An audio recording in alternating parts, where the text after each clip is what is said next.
Hello बच्चों, let's read the question. x plus 6H2O forms y plus 6HF. x plus H2O forms Z plus 2HF. If x is hexafluoride, then correct statement is option A, compound Y is XeO3 which is explosive solid. Option B, both compound Y and Z have same number of lone pair at central atom.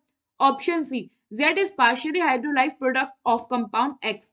And option D, X acts as fluoride donor when it react with alkali metal fluoride.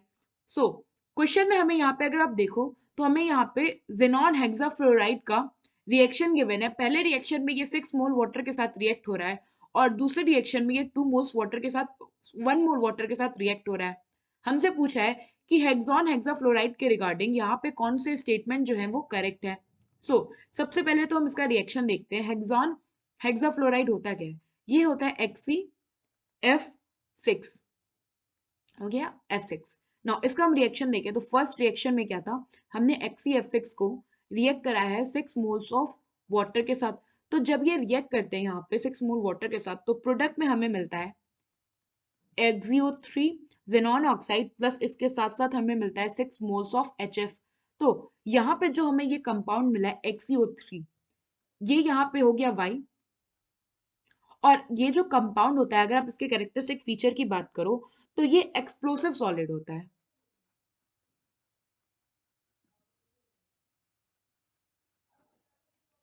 Now second reaction की अगर आप बात करें तो यहाँ पे अगर आप देखो तो हमारे पास है xenon hexafluoride which is XeF6. इसको हमने रिएक्ट कराया 1 मोल वाटर के साथ.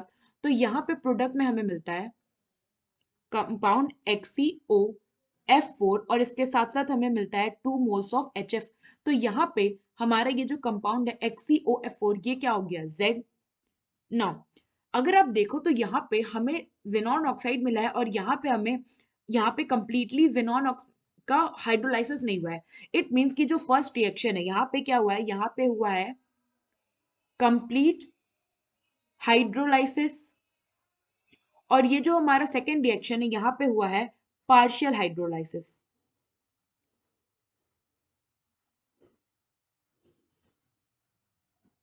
नाउ अब हम एक एक करके स्टेटमेंट को देखते हैं. तो फर्स्ट ऑप्शन में क्या कह रहा है कि जो कंपाउंड X है वो XeO3 है जो कि एक्सप्लोसिव सॉलिड है. हमने रिएक्शन में देखा कि ये जो हमारा कंपाउंड यहाँ पे कंपाउंड Y है. तो कंपाउंड जो Y है वो क्या है XeO3 और ये एक्सप्लोसिव सॉलिड नेचर का है.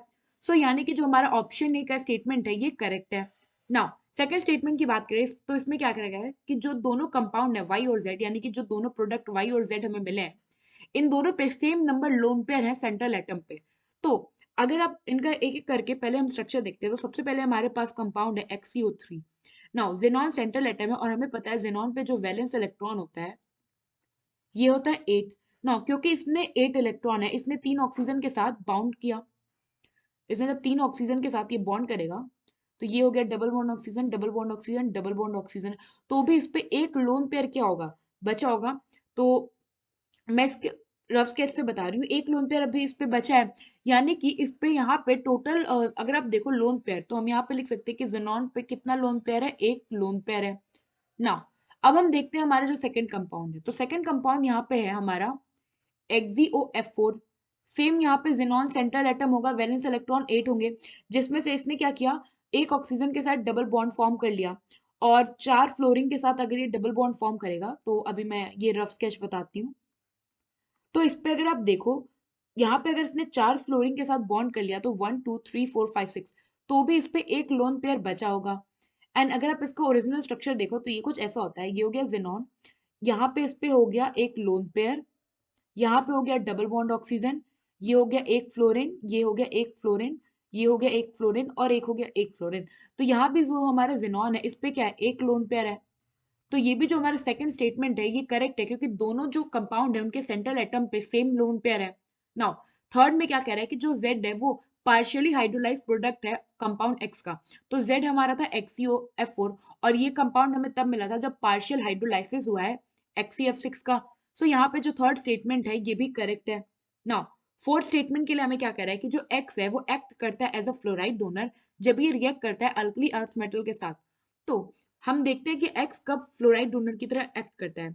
तो होता क्या है कि जब भी जो एक्स होता है वो रिएक्ट कर रहा होता है किसी नॉन मेटल फ्लोराइड के साथ, तब उस केस में ये एक्ट करता है फ्लोराइड डोनर की तरह। सो अगर हम बात करें एक्स की, which is XeF6, it act as fluoride donor